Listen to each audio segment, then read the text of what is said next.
Hey everybody, welcome back to our weekly podcast. My name is Patrick Tan. I'm the General Counsel for ChainArgos. With me as usual every week, Jonathan Reiter, our CEO and Chief Data Scientist. Thanks for joining us. Thanks for all the comments, likes, and subscribes. And thanks for tuning into the show, whether or not you're getting us from the YouTube channel or wherever you get your podcasts from. So what are we going to talk about this week? There was a DeFi hearing, if you want to call it that. Let me use the official name for it. It was the testimony before the Subcommittee on Digital Assets, Financial Technology, and Inclusion, and we have decoding DeFi, breaking down the future of decentralized finance. That's the name of the hearing. Yeah, I guess so. I guess you could call it that. Anyway, we're going to go through some of the things that were said in that hearing. This is about a week and a half ago. Yeah, we there's only so much time we have for the show, so we didn't cover it last week. Next thing we're going to talk about is Kalshi and election betting. Okay, I think the outcome for this one is pretty silly, but let's just go through that.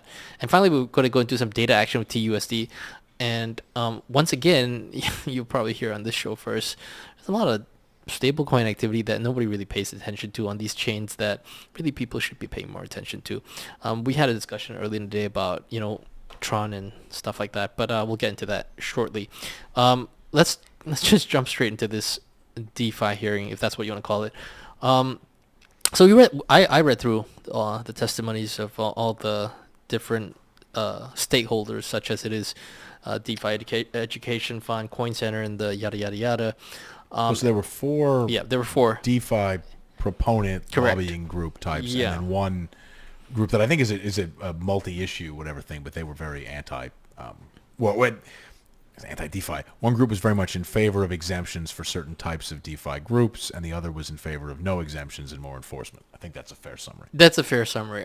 In fact, even the group that was supposedly more enforcement isn't really so much more enforcement, but more like, look, there's a set of rules. Let's apply them consistently. If it walks like a brokerage, acts like a brokerage, talks like a brokerage, God damn it, let's regulate it like a brokerage. I don't think that's unreasonable, to be fair. No, I think we're going to see here, we'll go through this, we both agree with pretty much what everyone there said. Yeah. The thing we don't agree with is most of those four people believing that the exemptions they're asking for apply to their clients and or funders. Yeah. So it's a very interesting situation. A lot of accurate statements about ideal DeFi and what might merit new consideration or exemptions or something were made. However, we're not aware of meaningful products associated with those people that exhibit any of those properties. So we'll go through this. We'll go through this. But I strongly recommend you guys have a read of it. It's not very long. It's quite accessible. And all four of the DeFi folks' comments are reasonably consistent. So if you don't want to read just read one 15-page documents, just pick one of them. It doesn't matter which. So I'm going to read you a quote from one of them, which is pretty awesome. This one about the arc of decentralization. This is a beautiful one. So this is, I think it's from Avello. Is that the one? I forget. We forget which one. So if we make a mistake, just go. The surname's Avello. We forget what that person is, a man or woman, or what they do. So I'm going to read this one out. The arc of decentralization is how a project starts up and develops into a decentralized protocol. However, we call a project that develops this protocol within the guardrails of an evolving regulatory landscape the compliant arc of decentralization. At the heart of it is anticipating how regulation will apply to decentralized protocols and DeFi specifically. Now, quite a lot of words here. I'm going to break it down in ways that, may make a little bit of sense. So the arc of drug dealing is how when we initially deal drugs illegally in a compliant way, so that eventually when, let's say for instance, before marijuana was legalized in many states, I was on the arc of dealing in marijuana legally. And eventually when the law caught up, everything I did before that is fine. That may be a little bit extreme, but I mean the point he's trying to make, I think, is that the compliant arc of decentralization, capitalized in the written testimony, so proper noun thing, that's not a thing. Right? There is no there is no legal procedure or mechanism for determining that because your aspirations are compliant with the law, your non-compliant process for getting there is exempted from enforcement. And that's why that doesn't exist. And that's why I'm saying the marijuana example isn't so extreme, because it's not totally crazy. No, Yeah, because if a dealer, right, who was caught before marijuana was legalized, he goes like, "Yo, officer, I mean, like, we know that we're on the path to legalize this stuff. You should let me deal with it right now because I'm aspiring to be doing this out of a shop." Yeah, it is. It's not totally crazy. I mean, you hear some people who have legal theories that the government has no power to tax people, whatever this kind of craziness, right? Oh, there's regulatory lack of clarity. Some of this is very much that. I mean, the anticipating how regulation will apply to decentralized protocols and DeFi specifically. I mean, we'll come to some details right now. There are many cases where they apply very closely on an ongoing basis. There's a different comment. As a general rule, wallet software developers who create and make them, wallets, available for download do not have any ongoing involvement with the wallet software's operation. We've published a number of pieces on this. It might be true that there are wallets for which the developers have no involvement with the ongoing, user activities.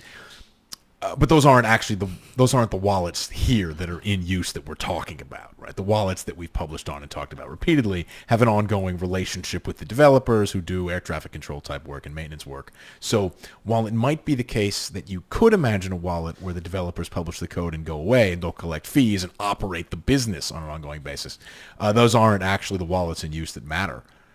So this is a continuing theme here we'll have for a few minutes, where these people seem to be asking for the government to spend time writing legal carve-outs and procedures and ways of qualifying for an exemption as ideal DeFi and the rest of it. But they don't represent people that would get that exemption under their own definitions. And we're not even aware of a meaningful number, more than zero. There are more than zero, but a meaningful number of products people are pushing that would qualify for those exemptions. So why should the government waste a whole bunch of time writing laws, giving exemptions for things that just don't exist? This feels like the Jedi mind trick defense. These are not the decentralized protocols you're looking for. These are not the centralized wallets you're looking for. No, I mean, one cynical way of looking at it is to say it's simply stalling for time. But I think the Jedi mind trick. Even more cynical way of looking at it is to say you do all of this, you get the exemptions, and then you litigate whether or not the exemption applied to you. And then you say, well, my lawyer asked for this exemption, so I thought it applied to me. And eventually, 8 years from now, when the government says it didn't, you get to keep the money anyway. Right? Not bad. Some of that is what seems to be going on here. That's a good idea. It is a waste of Congress's time to focus on writing exemptions for products that don't exist when there are other problems. Basically, every problem that people complain to Congress about has somebody afflicted, right? Correct. This one, you want an exemption for a product that doesn't exist. Now, there are more than zero products that fit this, but they're generally not. The DeFi Education Fund is generally financed by people for whom this does not apply. So, it's not a great situation overall. There's a different comment made about relayers. Where's the relayers comment? Right up. But for there. Yeah, there we go. Relayers do not take custody of or exercise independent control over user assets. They relay communication. That is true for some types of relayers and not others. These terms are not being used carefully. The number of relayers that are only relaying communication and act like actual internet connectivity, that's not the same as the relayers involved in, for example, Tornado Cash. Those relayers could, take custody of funds and do things with the funds and hold the funds, right? So let's not conflate these things, and you're now asking for exemptions for services that don't deserve them and don't fit under your own definitions. Yes. Right? It is not a great scene. A broker, as traditionally understood, is still a broker even if they are buying and selling cryptocurrencies on behalf of their customer rather than securities or more typical commodities. Yes, correct. We agree. So if an entity qualifies, has the characteristics of a broker, it should be regulated as one. In fact, the Coin Center guy has said, quote, Coin Center has long advocated for Congress and the Treasury to treat trusted intermediaries in the cryptocurrency space identically to more traditional regulated financial services companies. That means if someone, in many cases us, can identify a situation in which you need to trust a piece of off-chain logic or closed source code or an admin key to not take your money, then that person should be regulated in the traditional way. We wrote something about the way that the MetaMask browser extension works. And we even got responses from a lawyer who'd worked on their side. They wrote a blog post discussing this and specifically acknowledged that it was necessary to trust that those wallet developers with those admin keys not act maliciously. So Coin Center agrees that they should be regulated and enforced against like an unregulated broker. We agree. We agree. We're in full agreement on that. And we think that you should stop wasting Congress's time asking for exemptions for products that don't exist. I think we don't have enough regulations on lightsabers. Well, no, this is a fantastic example that we joked about the other day. Like, the consumer product safety, whatever folks shouldn't spend a lot of time developing regulations around lightsabers because Toys R Us does that still exist? Whatever. Lightsabers don't exist. Lightsabers exist on the arc of lightsaber. We're on the arc of lightsaber development. It's a bit early. On the arc of lightsaber development. For anyone to spend time worrying about that. Right. And if a consumer product safety group wanted to spend a bunch of time worrying about lightsabers, people whose children were being choked by toys today might be a little bit angry about that. And they would be justified that the government was wasting its time. Right. So it is not a great situation. Similarly, so this is another comment here. DeFi protocols have no employees to supervise, no financial risk for users from broker activity or custody, and no interaction between a broker and customers that could result in unlawful sales practices or other unfair and discriminatory dealing. There might be protocols for which that's the case, but protocols for which there is a custodial relationship, custodial control of the assets, and an admin key aren't those things. Yes. Right? The same person describes DeFi protocols as immutable open source software protocols. But for the ones that aren't, you should enforce against the team, right? That passage ends with, in order to arrive at the point where the end of the arc of decentralization, we as an industry need to be able to innovate without existential fear. I don't agree with that at all. Fear of enforcement is how this works.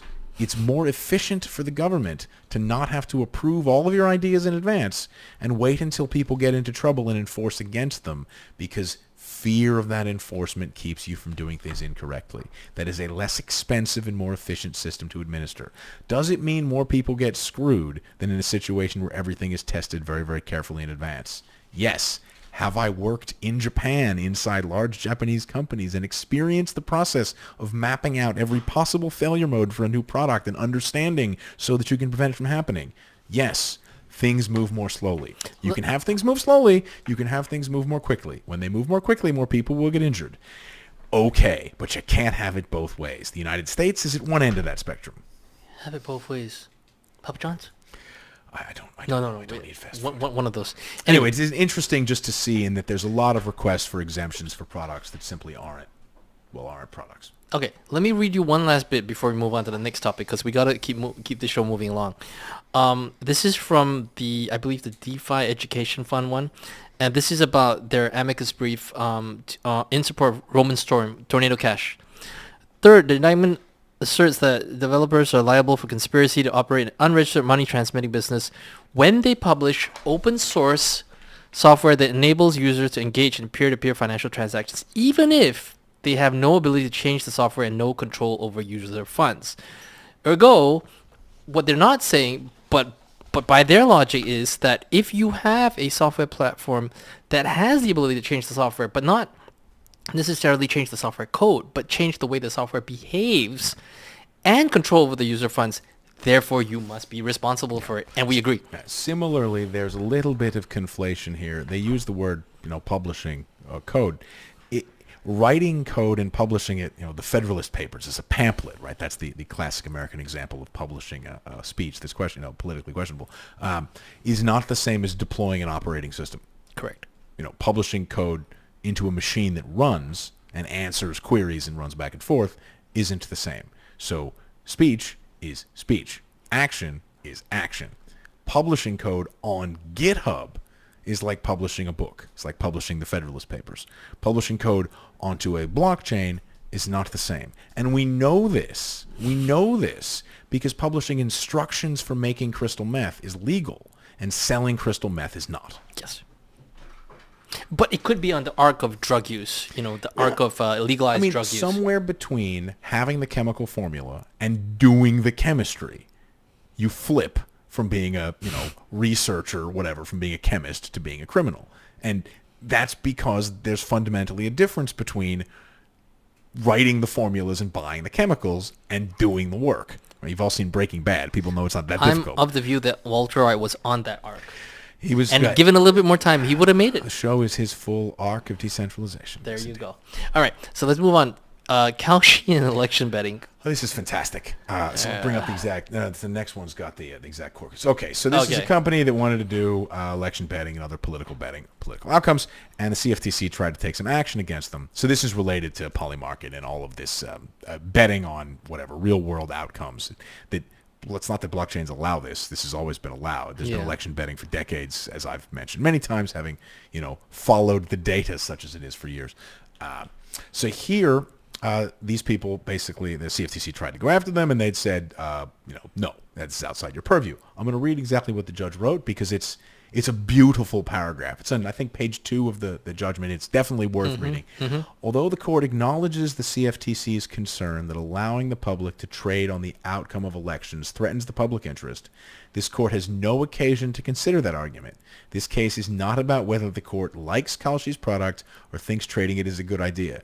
The court's only task is to determine what Congress did, so not what it could do or should do. And Congress did not authorize the CFTC to conduct the public interest review it conducted here. So it's saying, this is outside your purview, CFTC. Go back in your box. Leave them alone. Fair enough. Oh, now, there's 2 things I'd like to say about that. The first is that the way gaming is regulated in the United States is incredibly complicated and balkanized. Different states have different rules. The rules have changed dramatically in the last 30, 40, 50 years. Atlantic City didn't have casinos that long ago. New Jersey introduced it, Las Vegas, whatever. These gambling 100 years ago was not allowed in these places. It was only illegal. It's all very complicated. Different states, sports betting online more recently, whatever. This stuff changes. Different people are responsible. Different kinds of betting are permitted and not. All right. I'm not going to pretend to be an expert. Massachusetts legalized whatever, casinos, and it's an evolving landscape. There are people who cover this. We know actually some good journalists, trade publication folks in that space. It's fascinating. There's a lot going on. It's not our business. We don't cover it. Whatever. So the fact that the CFTC doesn't have control, maybe I don't really know. Similarly, the way financial markets in the United States are regulated is a mess, right? The CFTC, the SEC, the Federal Reserve, whatever, all regulating different stuff. However, the system is the system, and you can't just act confused, right? So that applies equally to both sides of this. The CFTC screwed up here. Now, maybe there's no case law in this space, and now the CFTC knows to stay in their box. Again, we don't cover this area that closely, so I don't know. If they've repeatedly tried to go after people for gaming and been told, or gambling on political outcomes, and they got rebuffed, then, that's a serious overreach problem by the CFTC. However, the judge didn't say, you did this before these 4 sightings. Kalshi didn't come at them and say, you've already been batted down. So it seems like this is a novel question, or at least the court hasn't, presented an answer. So hopefully this just resolves it. That's fine. But you can't act confused. Look, the CFTC oversees bond futures trading. That's not a commodity in the traditional sense of, agricultural futures. But that's the way the system works. Just deal with it. Right? It's not impossible to deal with. It's a bit weird. The rest of the world also has some weirdness, right? The United States, the securities regulator is separate from the banking regulator, is separate from the central bank, is separate from the consumer financial products safety, or whatever the financial products commission thing. In Singapore, the central bank is the securities regulator. Whatever. Read the rules, deal with the rules as it is. Different places do different things, right? The Banque de France is not the securities regulator in France. The Bank of England has a more active role in some things and over the years has gone up and down. Whatever.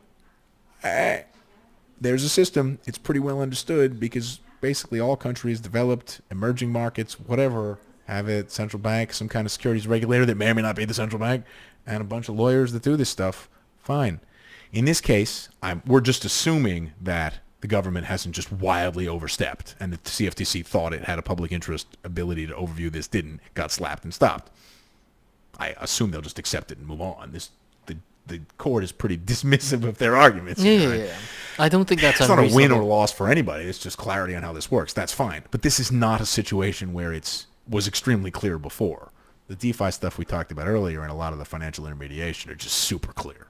Right. Processing stablecoins is just being a payment processor. We know how those rules work. So it's quite funny in that sense. All right. Finally, we got some data for you because this is a data show. So if you're listening in, Well, okay, yeah. you may want to just drop in and take a look at the YouTube video. Otherwise, you won't really understand what we're talking about. But we're going to run through. Oh, you closed the TUSD thing. Oh yeah, it's Oh, coming up. It's coming okay. up. It's coming up. Don't worry about it. There was a settlement. Yeah, So there was a the SEC settlement about TUSD. the true dollar folks, the true dollar issuer, TrueFi, whatever, I forget. So this thing's been around for many years. Ownership of this thing changed at one point. There's been controversy over Justin's son and who will be affiliated and whatever folks buying this or not buying this for several years. The CFTC came after them. The SEC came after them for misleading statements. Essentially, they claimed to just have dollars in a bank account, and they did not have dollars in a bank account. They had a bunch of assets in a fund at a Hong Kong trust company stroke custodian that probably weren't worth what anybody said or thought that they were worth. I think it was 99%. The government said of the assets were in this fund, and that's definitely not dollars in a bank account and government bonds as the backing, right? So what we wanted to show here is how big TUSD has been and is, and There you go. how big TUSD has been, the rest of it, and then sort of discuss what it means that this product has been run offshore, not just with no regulation, but they went from having dollars in a bank account to having all of the assets in they call it a commodity fund associated with First Digital Trust in Hong Kong. It just isn't the stuff that it's supposed to be, which is, whether the money's there, gone, value there, stolen, we don't know, but it's an interesting story of TUSD. So we'll start here with TUSD on Ethereum. And you'll notice that TUSD on Ethereum goes back, this is 2018 for active addresses, right? This is 2018. And you've got hundreds to thousands of addresses active per month. Volumes are not huge. Market cap was not huge. But this thing's getting used, right? It's November 2018. Yeah, this is a long time ago. People don't realize there were meaningful volumes back then. This thing was doing $1 billion a month in 2019. This is a real product. These volumes are quite high with thousands and thousands of users. This right here, this is the big early COVID run-up in Tether market cap, and this thing churning over. Huge volumes, billions and billions a month. It's come down dramatically. Supposedly this changed ownership in here somewhere. Volume's pretty high. People may remember that Binance got involved with this. This was Binance's, when BUSD got shut down that's in January 20, it's around this area, right? BUSD got shut down. So FTX blows up. FTX was big on TUSD. Blows up. Then Binance made this their token, right? And then their Silvergate signature blew up, and TUSD took all their money out of the United States. Remember this? The money went to Manual, right? Manual's That's all these good bank. volumes. It was Binance's the zero fee trading was migrated to this token, and I think that's maybe one of these spikes in here. And then it just disappeared. They switched to FDUSD because TUSD was not functional. The users of TUSD, the people who'd been using this thing back here and wiring 10 grand, 20 grand in and out, whatever, okay, to normal banks, those people discovered that they were now dealing with, we talked about this in the podcast, right? Offshore banks with a minimum account balance of $50 million. So can I mint 5,000 TUSD? Click. Right? It wasn't a positive experience for those users. Now, Well, I mean, let's just make it clear that that's 6 billion. Yeah, billion. These are big volumes. This was being used for something. Yeah, We've that's talked about not what that million, was. that's Yeah, billion. This thing was used for a lot. Not big market cap, big minting and burning cycles. Over here on Tron, as usual, volume is higher. So the product appeared later. Right? This is 2021 when they started up on Tron. And you might notice also that Justin Sun, who supposedly may or may not have bought this thing Allegedly. in the end of 2020, then the product launches on Tron and volumes are immediately higher than they are on Ethereum. So that's an interesting observation.